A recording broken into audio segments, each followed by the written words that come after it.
Yeah. It's all right. Send me the receipt. Hey, first game we want to hit is going to be the Detroit-Tampa Bay game. Lions about a 1.5-point underdog here. Which side do you like? Well, you know what? I'm going to ignore the side. Everybody's talking about these two coaches, Jim Schwartz and Raheem Morris, as far as potential NFL coaches of the year this year. Well, I think for both teams to have successful seasons and these coaches to sort of rise to the supremacy that everyone's building them up to be, I believe that the defensive units have to come through. We all know about Matthew Stafford. We know that the Lions have to put together an offensive explosion and outbursts here and there at Ford Field. We know about big Josh Freeman. We know about LeGarrette Blount. But I think that Ndamukong Suh, and I think that the Tampa Bay physical defense is really going to dictate this game. We're going to see Detroit respond to a physical nature that the Buccaneers are used to playing. 12-4 week one, the last 16 years. The Buccaneers dictate the tempo of this game, play it physical. It stays as close as the line may indicate. I'm not sure who's going to win this game, but it's staying under 41. Okay, so you're going with the under in that game. An interesting angle. It is. Yeah. Colts-Texans. We've seen what the line move has done there in Vegas, you especially, with Peyton Manning, of course, early in the week. Everybody thought he'd play. Then it was announced that he was doubtful for the game. Line had a tremendous change here. A very big change. And I have to ask the odds makers, all due respect to Steve and bookmakers and so on and so forth, but one person, albeit it is Peyton Manning, one person is going to cause this line to move 10 points? Really? I'm just not buying it. I'm not buying that the Houston Texans are worth that big of a point move. You're talking a 9-point favorite probably near kickoff. I think that the dog has to be the play here. I know Wade Phillips is in as defensive coordinator. I know all about Mario Williams. He had a great preseason. He didn't record one sack. But Wade Phillips really dictates a rush-happy defense. And when you start rushing for pass-happy offenses, which the Colts no longer are without Peyton Manning, well, you leave yourself vulnerable to the run. And I think Joseph Adai could have a big game here to keep this one close. The Colts have no choice but to turn to the run game, which means ball control, which means time management. Hey, and I am not a big fan of Gary Kubiak's time management. I like the Colts plus the points here. I mean, I can see Harry Collins. I don't know. That guy pays $4 for a movie. Or Painter. I mean, you know, it's a choice of two evils: a guy who was retired a month ago, or a guy who's never shown anything in his brief NFL career. I mean, Harry Collins did win a Super Bowl, but so did Joe Namath. They're not bringing him in. Yeah. Hey, next game we want to hit you up with is going to be the Seattle-San Francisco contest.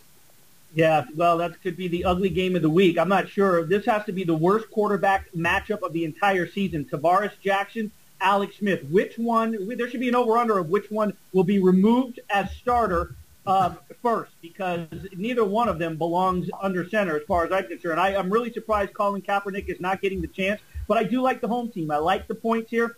I go back to week 2 of the preseason with this matchup, and I think about Seattle and the chance that Jackson had to prove to Minnesota what it lost, if it lost anything. And the bottom line is, he didn't step up. He didn't show me anything. The Seahawks didn't show me anything in that game at home. 11 for 21, 75 yards, 1 pick on the day. Now he's going to go down to San Francisco, where Jim Harbaugh has sort of instilled some enthusiasm. The defense has a little bit of vibe going from what I read. I like the 5.5 points. I'm not sold on Seattle. I think last year, getting in the playoffs with the losing record, I think it has a target on its back. I think the Seahawks are in a lot of trouble. And opening week, 49ers could pull away with an 8-9 point victory. Yeah, well, your guess is as good as mine on that one. I mean, listen, there's so many variables in this game. I mean, Seattle with an offensive line that could have 2 rookie starters, pretty inexperienced up there. As you said, with Jackson, I mean, of all the quarterbacks, I'll go out on a limb. I would rather have Painter of the Colts as my quarterback than Jackson. That's how little I respect him. San Francisco has talent. It just, Singletary couldn't get them to produce. I mean, they've got all those first-round draft picks on the field. Just didn't work out. I can see your perspective in this one. I can see going with San Francisco. But you know what they say about putting good money on bad teams? It's always a losing proposition. So I'm a little bit concerned on that. And you have 2 bad teams, so you got to choose one of them. I think the big news for the Niners, though, is that Braylon Edwards is going to be made available. He's not going to be penalized by the NFL. So I think that was a boost for this offense, and it could bring Alex Smith a little bit of the talent that he may have out of it. I agree with that. Yeah, Edwards got a big point to prove this year, especially after last year.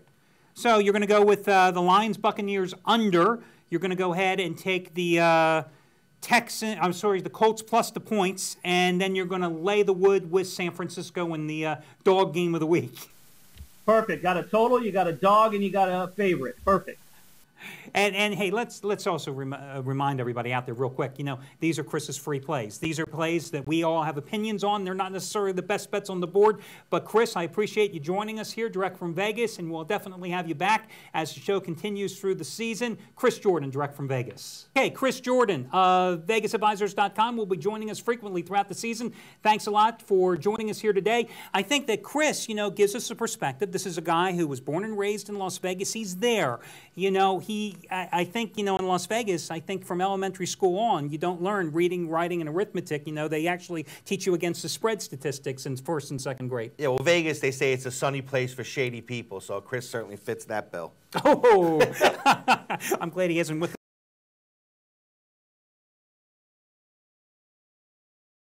Coming up in about 20 minutes, we're going to have another handicapper extraordinaire, Trace Adams, joining us, going over 3 more games as well. Steve, let's go back here. We'll get him right in Vegas order. Next game on the board, Buffalo and Kansas City. Bills a 5.5-point road dog in this contest. 5-3 against the spread on the road last year. They have gone 3-0 in this series the past 3 years, and they've covered 6 of their last 8 openers. Kansas City, I don't know what to make of it because of the Chiefs' injury situation. I just don't know how healthy Matt Castle's going to be today.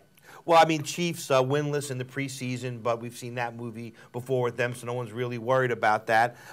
It's true. Again, these are 2 mediocre teams. KC, terrible against the spread, 11-20 out of their last 31. At home. At home, right. So, I mean, very hard to lay the 5.5 points here. I probably look for this game to go over the total, 39.5. I think both of these quarterbacks are going to get off in this game. Soft defenses. I think they're going to score and score a lot. Yeah, exactly. Buffalo couldn't stop the run last year. You have one of the best running games. They were either number 1 or number 2 in the league last year in Kansas City with Jamal Charles and everybody.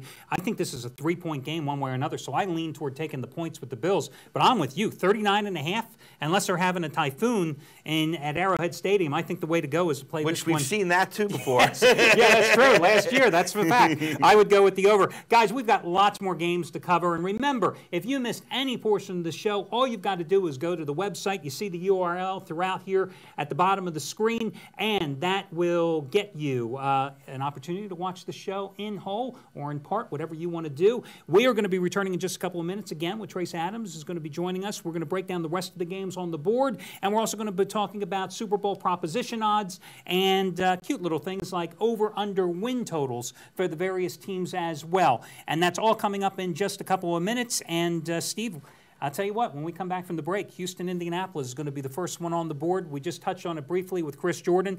No Manning, no chance. No Manning. Well, maybe we'll just take a skip and pass that game, and we'll go right to the next one, Philadelphia, St. Louis. Guys, we'll be back in just a moment, and we'll catch you right then.